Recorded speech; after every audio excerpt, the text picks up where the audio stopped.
আমি diet control করছি, তাই মাকে বলেছিলাম আমার জন্য কিছু হেলদি খাবার তৈরি করে দিতে। তা এই যে মা আমার জন্য সকালে নাস্তা তৈরি করেছে, দেখি কি কি তৈরি করেছে আমার জন্য। আচ্ছা, এখানে হচ্ছে নুডল স্যুপ, আর এখানে আছে টমেটো টমেটো ডিম। এটা সকালের নাস্তার জন্য এনাফ, পুষ্টিকর এবং পেটও ভর্তি থাকে। আর আছে শসা, যেটা ওজন কমানোর জন্য খুবই উপকারী।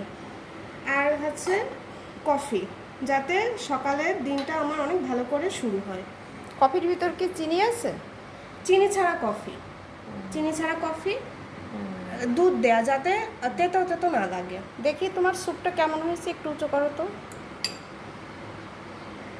হুম, ঠিক আছে, একটু চামচ দিয়ে উঁচু করে দেখাও তো। হ্যাঁ, দেখতে তো খুব ভালোই মনে হচ্ছে, খেতেও মনে হয় ভালো হবে, তাই না? হ্যাঁ। ঠিক আছে, খাও।